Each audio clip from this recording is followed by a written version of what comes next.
Bismillahirrahmanirrahim. Assalamualaikum warahmatullahi wabarakatuh. Alhamdulillahirrabbilalamin. Wabihi nasta'in wa ala umuri dunia wa din. Wassalatu wassalamu ala asyrafil anbiya'i wal mursalin wa ala alihi wa sahbihi ajma'in, amma ba'du. Alhamdulillahirrabbilalamin. Allahumma sholli wa sallim ala sayyidina wa maulana Muhammad. Alhamdulillahirrabbilalamin. Di sore yang cerah ini, alhamdulillah, hari ini Indah berkesempatan untuk kembali di channel Indah untuk berbincang-bincang soal outline kehidupan. So, bagaimana kemarin kita membahas tentang outline, atau di episode sebelumnya kita membahas tentang outline kehidupan. Kali ini Indah akan membahas lanjutan dari outline kehidupan. Sebetulnya outline kehidupan kemarin belum selesai ya. Kita baru sampai membahas tentang rumusan kehidupan, rumusan masalahnya, tujuan kehidupan, dan manfaat. Nah, kira-kira manfaat dari membuat tema penelitian tesis itu kira-kira untuk apa ya? Kalau misalkan Indah kemarin membahas tentang Erdogan dan Mahathir, berarti manfaatnya tuh untuk apa kira-kira ya? Membahas tentang pemikiran beliau berdua. Dan kali ini membahas tentang manfaatnya apa sih kita ada di dunia ini. Nah, kira-kira teman-teman sudah pada menggali belum? Kira-kira manfaat kita ada di dunia ini apa? Sebagai seorang hamba, sebagai seorang manusia, kira-kira apa? Dan apakah kita sudah menjadi manusia yang bermanfaat untuk orang lain? Karena sebagaimana sabda Rasul, sebaik-baik manusia adalah orang yang bermanfaat bagi yang lainnya. Nah, di sini kira-kira dengan hadirnya kita, dengan eksistensi kita di dunia ini, apakah sudah menjadi manfaat bagi orang lain? Terutama untuk sekitar kita, untuk keluarga kita, untuk di lingkungan kita, tetangga kita, dan sebagainya. Jadi itu jadi pertanyaan paling penting, kenapa kita ada di dunia dan manfaat apa yang sudah kita berikan untuk orang lain. Dan selanjutnya adalah kita membahas tentang metode penelitian ya. Kalau metode penelitian di tesis kita menggunakan apa nih? Kira-kira ada kuantitatif, ada kualitatif. Nah, kita bisa menggunakan banyak hal di dalam dunia ini ya untuk menuju kepada Allah Subhanahu wa taala. Ada yang dengan cara berdagang, ada yang dengan cara berdakwah, ada yang dengan cara dia dengan berbagai profesi apapun, ada yang guru, ada yang pebisnis, kemudian juga ada yang seniman, ada apa lagi? Kira-kira profesi, pokoknya profesi yang ada di dunia ini itu bisa dijadikan fasilitas, bisa dijadikan media, bisa dijadikan segala sesuatu untuk menuju kepada Allah Subhanahu wa taala. So, buat teman-teman semuanya, kira-kira kita bisa menggunakan apa nih?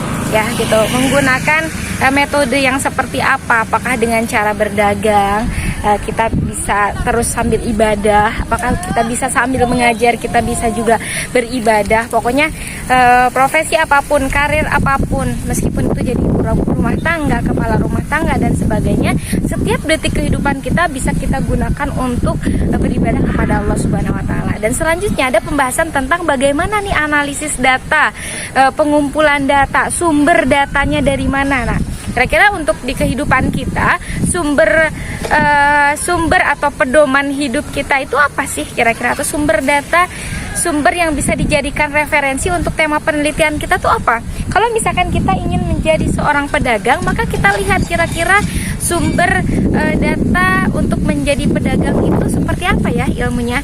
Pedagang atau pebisnis yang sesuai dengan syariat Islam, pedagang dan pebisnis yang sesuai dengan apa yang Allah anjurkan di dalam Al-Quran, menjadi guru-guru yang seperti apa yang sesuai dengan pedoman hidup umat Islam, seperti itu ya. Pokoknya di sini Indah melihat dari tesis, Indah belajar bahwa oh iya, ternyata kita harus mempersiapkan sedemikian rupa. Dan metode yang kita gunakan di dalam penelitian itu bisa jadi ya, dan pasti biasanya berbeda dengan metode yang digunakan oleh orang lain di dalam tema kehidupan mereka. Karena misalkan di sini mereka punya bakat dan minat atau passion di bidang dia jualan, dia senang marketing dan sebagainya. Kalau kita misalkan senangnya untuk mengajar dan sebagainya, maka carilah referensi-referensi yang bisa mendukung kepada kepada karir kita, kepada profesi kita, tapi syaratnya adalah tidak keluar dari panduan yang sudah diatur gitu. Jadi kalau misalkan Indah membuat tesis, dibuatlah atau ada buku panduan khusus atau pedoman penulisan tesis dan disertasi, dan itu harus sesuai nih. Jadi kalau tidak sesuai, siap-siap nih, dari cara membuat footnote-nya, dari cara membuat latar belakangnya, referensi, bagaimana cara memasukkan referensi, tidak boleh menjiplak, tidak boleh plagiat, boleh nih kita ngeduplikasi tulisan orang, tapi benar-benar harus dicantumkan, dan itu pun tidak boleh melebihi dari 25%. Jadi itu luar biasa. Jadi benar-benar hidup kita juga benar-benar harus jadi original ya gitu ya. Kira-kira karya apa yang kita bisa persembahkan kepada masyarakat, kepada dunia, sehingga bisa diterima oleh orang lain, dan orang lain juga tidak merasa jemu dengan kondisi kita gitu ya. Nah, selanjutnya adalah kita membahas tentang sistematika. Lanjut saja kepada pembahasan sistematika. Kira-kira sistematika kehidupan kita apakah kita sudah susun? Bagaimana di bab 1, bagaimana pendahuluan kita? Di tahun berapa kita mau sukses? Di tahun berapa kita mau berhasil? Di tahun berapa kita mau bermanfaat untuk orang lain? Di tahun berapa kita akan menjadi sosok pribadi yang berpengaruh untuk orang banyak? Dan di tahun berapa kita bisa mewujudkan mimpi-mimpi tersebut. Nah, dari sini Indah belajar bahwa untuk membuat sebuah tesis, kita jangan hanya melulu fokus kepada latar belakang masalah. Jangan fokus pada masalah terus cari rumusan masalahnya. Nah, tapi bagaimana nih tujuan dari masalah tersebut bisa terlaksana, dan ini digambarkan melalui sistematika penulisan tadi, sistematika kehidupan. Bab 1, kira-kira apa yang menjadi bab 1? Latar belakang masalah dibahas sampai sistematika penulisan. Di bab 2-nya isi ya, teori-teori, berupa teori-teori. Nah, biasanya kalau Indah kemarin pembahasan tentang biografi tokoh. Nah, kira-kira ya kita cek nih, kira-kira jiwa kita ini siapa, latar belakangnya seperti apa, lahir dari keluarga yang seperti apa. Jadi kita bisa lihat kira-kira potensi kita tuh di sebelah mana gitu ya. Apa yang menjadi kekurangan kita, apa yang menjadi kelebihan kita. Jadi kita rincikan menjadi sebuah menjadi sebuah tulisan atau menjadi sebuah data besar, agar kita bisa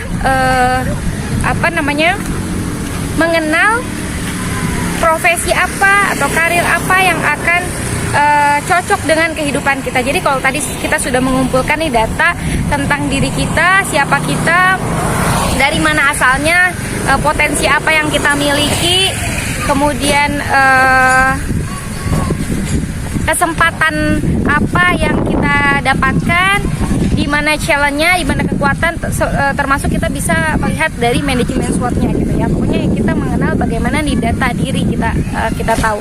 Selanjutnya dibahas juga kalau di penelitian Indah di bab 3 itu Indah membahas tentang kalau di bab 2 kemarin Indah membahas tentang apa itu relasi agama. Jadi dibahas tuh teori-teorinya seperti apa dulu. Misalnya dalam Al-Qur'an itu manusia tuh seperti apa, kita ada di dunia tuh seperti apa, eksistensi kita tuh bagaimana, dikumpulkan dalil-dalil, kita pelajari semua itu yang berkaitan dengan eksistensi kehidupan kita di dunia, seperti itu ya. Termasuk mau kemana arahnya, bagaimana cara kita hidup, dan bagaimana cara kita meninggal dan kembali kepada Allah Subhanahu wa Ta'ala, seperti itu. Nah, yang selanjutnya di bab 3 ini membahas tentang biografi. Jadi tadi sudah mengumpulkan ya data diri, kira-kira data kita sebagai manusia itu seperti apa, potensi ya, SWOT-nya, strong-nya seperti apa, weakness-nya seperti apa, organizing-nya seperti apa, nanti treatmentnya seperti apa.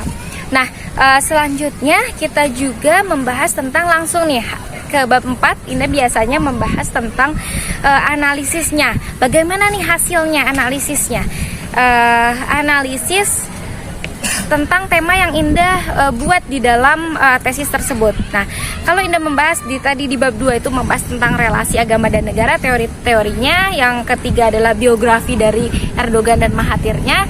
Di bab 4-nya baru menganalisis semua data-data yang sudah Indah dapatkan, dan kita analisis tema yang kita angkat. Nah, kalau di dalam kehidupan kita, karena kita tadi sudah melihat bagaimana dalil yang kita ketahui tentang eksistensi kita hidup di dunia, kita juga sudah tahu data diri kita, sudah tahu kelemahan kita di mana, sudah tahu kekuatan kita di mana, sudah tahu kita tuh inginnya kemana, cita-cita kemana, dream mappingnya kemana ya.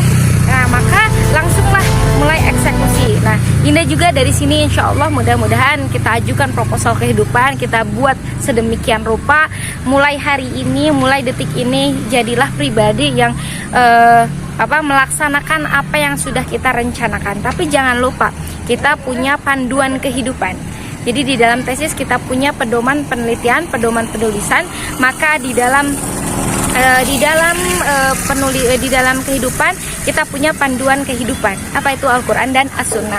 Nah, di bab akhirnya penutup, kira-kira kesimpulan kita tuh seperti apa? Nanti apa yang mau kita tuju, karir apa yang kita jalani. Nah, kira-kira semuanya itu sesuai nggak dengan latar belakang masalah? Kira-kira ketika kita sudah sukses nanti di akhir dengan profesi yang kita jalani, kira-kira sudah sesuai dengan pedoman Al-Quran atau tidak gitu ya.